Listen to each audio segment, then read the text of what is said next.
નમસ્કાર વિદ્યાર્થી મિત્રો, આંકડાશાસ્ત્રના ઓનલાઈન વર્ગોમાં આપ સર્વે વિદ્યાર્થી મિત્રોનું હાર્દિક સ્વાગત છે.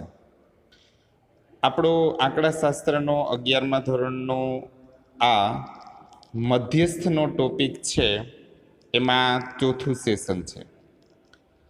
આજે આપણે મધ્યસ્થની બાબતમાં અલગ અલગ જુદા જુદા એના જે પ્રકારો છે એની વાત કરવાની છે. હવે મધ્યસ્થના ટોપિકમાં આજે આપણે ચતુર્થકો, દશાંશકો અને શતાંશકોની વાત કરશું. તો સૌ પ્રથમ ચતુર્થકો કોને કહેશું? તો ચતુર્થકો એટલે એની વ્યાખ્યા કરવામાં આવેલી છે. એક માર્કમાં વ્યાખ્યા પૂછી શકાય કે ચતુર્થકો એટલે શું, ચતુર્થકો કોને કહેવાય? તો એની વ્યાખ્યા એમ છે: આપેલ માહિતીના અવલોકનોને ચડતા ક્રમમાં ગોઠવ્યા બાદ માહિતીના જે 4 સરખા ભાગ કરે છે તેને ચતુર્થકો કહે છે. ચતુર્થકોની સંખ્યા 3 છે.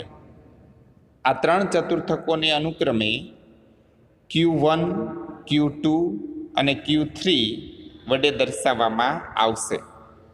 હવે ચતુર્થકો છે એની સંખ્યા 3 એટલા માટે છે કારણ કે ઉદાહરણ તમને આપું કે એક લાકડી હોય. આ લાકડીના આપણે 4 ભાગ કરવા હોય તો 4 ભાગ કરવા માટે એને 3 જગ્યાએથી કાપવી પડે, એટલે 4 ભાગ થઈ જશે. તો અવલોકનો હોય એના આપણે 4 ભાગ કરવા હોય તો અવલોકનો છે એને ચડતા ક્રમમાં પહેલાં ગોઠવવાના અને એને અવલોકનોને 3 જગ્યાએથી કાપવાના. તો 3 જગ્યાએથી જે કાપા મૂકે છે એને જ ચતુર્થકો કહેવામાં આવે છે અને એને Q1, Q2 અને Q3 વડે દર્શાવવામાં આવે છે. ઇંગ્લિશમાં એને ક્વાર્ટાઇલ્સ કહેવાય, એટલે એનો Q દર્શાવેલો છે. ત્યાર પછી દશાંશકો છે. દશાંશકો એટલે એની વ્યાખ્યા એમ છે: આપેલ માહિતીના અવલોકનોને ચડતા ક્રમમાં ગોઠવ્યા બાદ માહિતીના જે 10 સરખા ભાગ કરે એને દશાંશકો કહેવામાં આવે છે. દશાંશકોની સંખ્યા 9 હોય છે અને તેને અનુક્રમે D1, D2, D3... D9 વડે દર્શાવવામાં આવે છે. જો વિદ્યાર્થી મિત્રો આ ખાસ ધ્યાન રાખજો, દશાંશકોની સંખ્યા 9 હોય છે કારણ કે ઘણી વખત વિકલ્પવાળો પ્રશ્ન પૂછે કે એક વાક્યનો પ્રશ્ન પૂછે કે દશાંશકો કેટલા હોય છે, તો તરત જ વિદ્યાર્થીઓ છે એ દશાંશકો 10 બરાબર એવું પસંદ કરી લેશે વિકલ્પ, અને એનો જવાબ ખોટો પડશે. તો દશાંશકોની સંખ્યા 9 છે. જેમ ચતુર્થકો છે એ અવલોકનના 4 સરખા ભાગ કરે છે પણ એની સંખ્યા તો 3 જ છે, એમ અહીંયા દશાંશકો 10 સરખા ભાગ કરે છે પણ એની સંખ્યા તો 9 જ છે. બરાબર, આ બાબત ખાસ ધ્યાનમાં રાખવાની છે. એવી જ રીતે શતાંશકો. તો શતાંશકો છે એ માહિતીના 100 સરખા ભાગ કરે છે. એટલે એની વ્યાખ્યા એમ છે કે આપેલ માહિતીના અવલોકનોને ચડતા ક્રમમાં ગોઠવ્યા બાદ માહિતીના જે 100 સરખા ભાગ કરે એને શતાંશકો કહેવામાં આવે છે. શતાંશકોની સંખ્યા છે એ 99 હોય છે. એને P1, P2, P3 એવી રીતે દર્શાવવામાં આવે છે. હવે P એટલે પર્સન્ટાઇલ, પર્સન્ટાઇલ એટલે શતાંશકો. તો આની આજે આપણે વાત કરવાની છે. હવે આ ચતુર્થકો, દશાંશકો અને શતાંશકોની ગણતરી કઈ રીતે કરવાની, તો હવે આપણે એ જોઈ. તો સૌ પ્રથમ ગણતરી કરવા માટે આપણે આ સૂત્રનો ઉપયોગ કરશું. જો ચતુર્થકો શોધવાના હોય તો ચતુર્થકો શોધવા માટેનું સૂત્ર છે QJ બરાબર J કૌંસમાં n+1/4 મૂ અવલોકન. બરાબર. હવે J એટલે 1, 2, 3. જો પ્રથમ ચતુર્થક શોધવાનો હોય તો જેની જગ્યાએ 1 મૂકવાનો, બીજો ચતુર્થક શોધવો હોય તો જેની જગ્યાએ 2 મૂકવાના, ત્રીજો ચતુર્થક શોધવો હોય તો જેની જગ્યાએ 3 મૂકવાના. અને ચતુર્થક છે એ અવલોકનના 4 સરખા ભાગ કરે છે, એટલે એના સૂત્રમાં જુઓ છેદમાં 4 આવે છે. એટલે ક્યુ જે બરાબર જે કૌંસમાં n વત્તા 1ના છેદમાં 4 મું અવલોકન. એવી જ રીતે બાજુમાં દશાંશક છે એની વાત કરીએ તો દશાંશકમાં જે છે એ 1 થી 9 સુધીની સંખ્યામાં હોઈ શકે. એનું સૂત્ર છે dj બરાબર જે કૌંસમાં n વત્તા 1ના છેદમાં 10 મું અવલોકન. હવે અહીંયા જે તરીકે આપણને એમ કીધું હોય કે પહેલો દશાંશક શોધો, બીજો દશાંશક શોધો, ત્રીજો દશાંશક શોધો, 7મો દશાંશક શોધો કે 9મો દશાંશક શોધો. જે તરીકે 1 થી 9 સુધીની સંખ્યા આવી શકે. અને દશાંશક છે એ અવલોકનના 10 ભાગ કરે છે, એટલે એના છેદમાં 10 આવશે. જેમ મધ્યસ્થ છે એ 2 ભાગ કરે તો છેદમાં 2 આવે છે. ચતુર્થક છે એ 4 ભાગ કરે તો છેદમાં 4 આવે છે. એમાં અહીંયા દશાંશક છે એ 10 ભાગ કરે છે, એટલે એના છેદમાં 10 આવશે. તો ડી જે બરાબર જે કૌંસમાં n વત્તા 1ના છેદમાં 10 મું અવલોકન. પછી એવી જ રીતે શતાંશક શોધવા હોય તો શતાંશક શોધવા માટેનું આ સૂત્ર છે પી જે બરાબર જે કૌંસમાં n વત્તા 1ના છેદમાં 100 મું અવલોકન. હવે એમાં જે તરીકે 1, 2, 3 એવી રીતે 99 સુધીની સંખ્યા આવી શકે. કેમ તો કે આપણે 10મો શતાંશક શોધવો હોય, 7મો શતાંશક શોધવો હોય, કોઈ વખત 80મો શતાંશક શોધવો હોય, કોઈ વખત 46મો શતાંશક શોધવો હોય. તો જેટલામો શતાંશક આપણે શોધવાનો હોય જેની જગ્યાએ એટલા મૂકવાના. અને શતાંશક છે એ માહિતીના 100 સરખા ભાગ કરે છે, એટલે એનું સૂત્ર છે પી જે બરાબર જે કૌંસમાં n વત્તા 1ના છેદમાં 100 મું અવલોકન. હવે આપણે આ સૂત્રનો ઉપયોગ કરી અને દાખલા જોઈ કેવી રીતે ગણવાના છે. તો અહીંયા તમારી સામે સ્ક્રીન પર એક દાખલો આપણે સરળતા ખાતર સમજૂતી માટે આપ્યો છે. રકમ આ રીતે છે. કોઈ એક વર્ગની કસોટીમાં 15 વિદ્યાર્થીઓએ મેળવેલા ગુણ નીચે પ્રમાણે આપેલ છે. આ માહિતી પરથી બધા ચતુર્થકો શોધો. જો એમ કીધું છે બધા ચતુર્થકો શોધો, આ દાખલો છે એ તમારી જાણકારી ખાતર કહી દઉં કે ભાઈ સ્વાધ્યાયનો દાખલો છે અને ટેક્સ્ટબુકનો દાખલો છે. તો અહીંયા બધા ચતુર્થકો શોધવાના છે. તો બધા એટલે કેટલા? તો કે ચતુર્થકો 3 છે. તો બધા શોધવાના હોય એટલે 3 શોધવાના. ક્યાં ક્યાં? તો કે Q1, Q2 અને Q3 આ 3 ચતુર્થકો છે એ આપણે શોધવાના છે. તો સૌ પ્રથમ આપણે માહિતીને ચડતા ક્રમમાં ગોઠવવી પડશે. તો માહિતી છે એને ચડતા ક્રમમાં ગોઠવી દઈ તો ઉપર જે અવલોકનો છે એ ચડતા ક્રમમાં આ રીતે ગોઠવાશે 0, 2, 3, 4, 4, 5, 5, 6, 6, 6, 7, 7, 8, 8, 9. તો ચડતા ક્રમમાં ગોઠવાઈ જાય ત્યાર પછી આપણે પ્રથમ ચતુર્થક Q1 બરાબર 1 કૌંસમાં n વત્તા 1ના છેદમાં 4 મું અવલોકન. હવે અહીંયા અવલોકન 15 છે એટલે કૌંસમાં 15 વત્તા 1ના છેદમાં 4 મું અવલોકન. તો હવે અહીંયા 15 ને 1 16, 16ના છેદમાં 4 એટલે 4મું અવલોકન. તો ઉપર ચડતા ક્રમમાં ગોઠવું એમાં જુઓ કે 4મું અવલોકન એટલે કે ચોથું અવલોકન કયું છે? તો આમ ગણો 1, 2, 3, 4. તો ચોથું અવલોકન 4 છે, માટે Q1ની કિંમત આવશે 4. એવી જ રીતે આપણે Q2 મેળવીએ. તો Q2 મેળવવા માટે 2 કૌંસમાં n વત્તા 1ના છેદમાં 4 મું અવલોકન.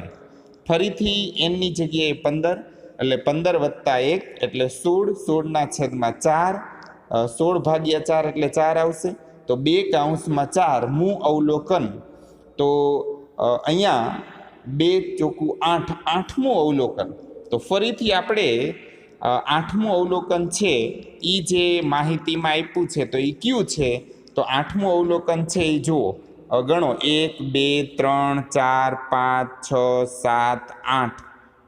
ચડતા ક્રમમાં ગોઠવા એમાં તમે જુઓ કે 8મું અવલોકન છે એ શું છે? તો કે 8મું અવલોકન છે એ 6 છે, એટલે Q2 બરાબર 6 આવશે.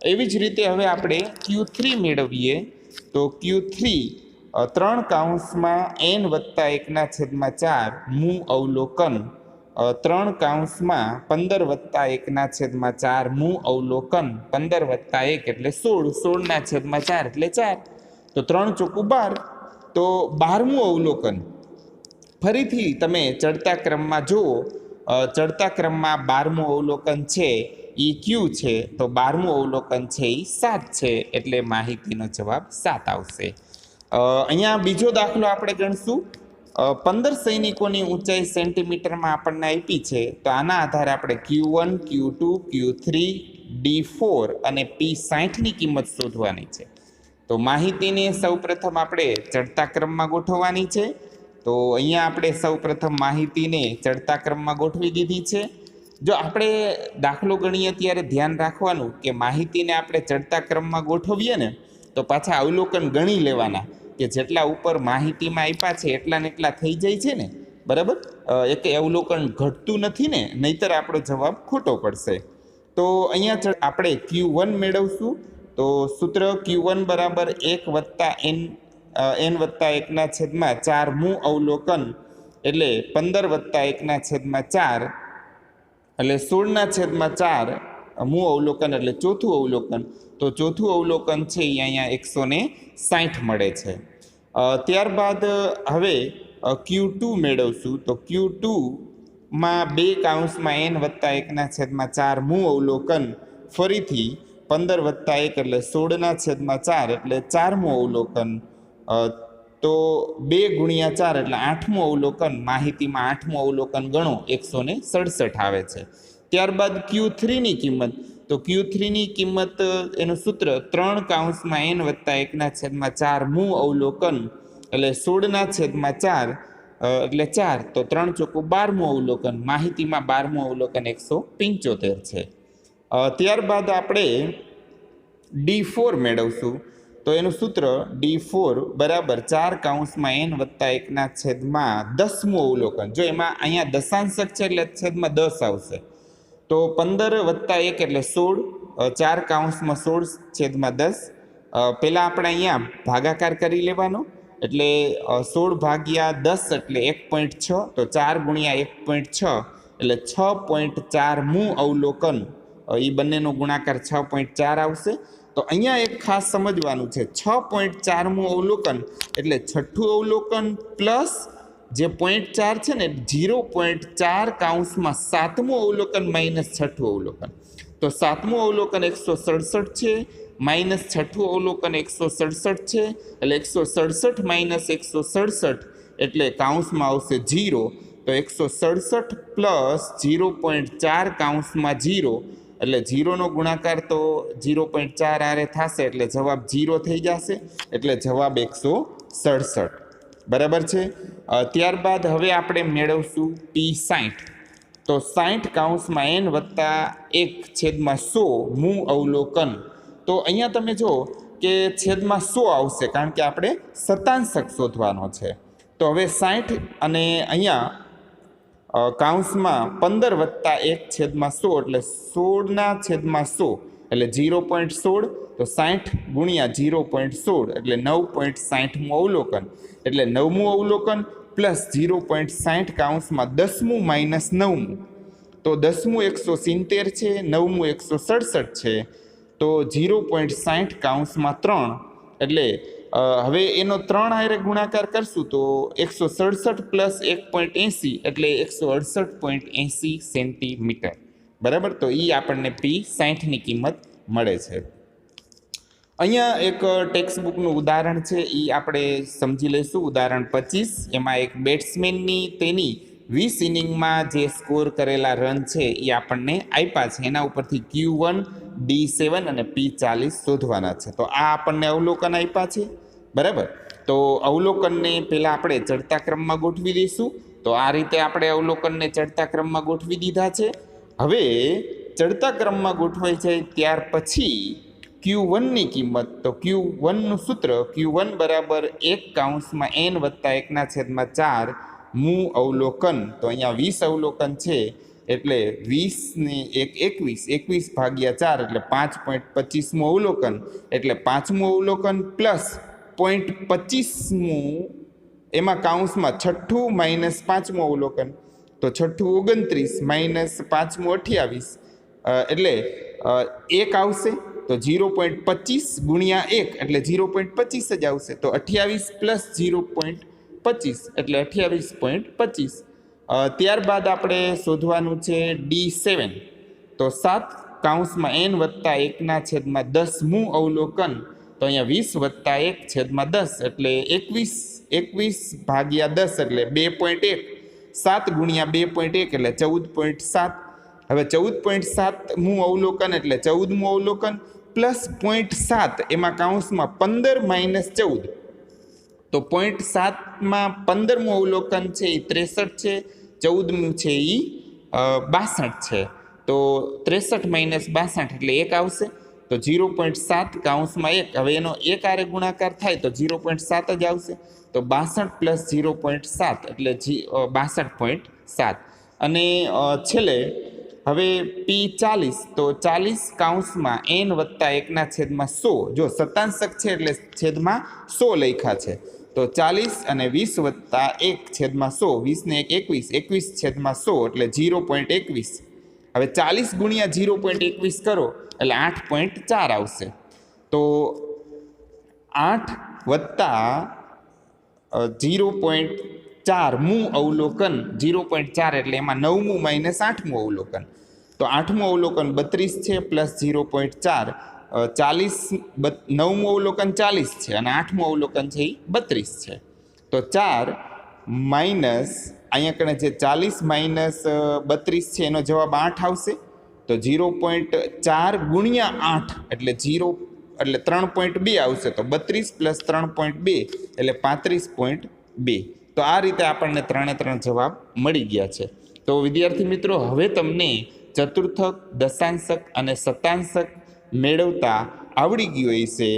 આશા રાખું છું આ વિડીયો બધાને ગમ્યો હશે. જોવા બદલ આભાર. Thank you.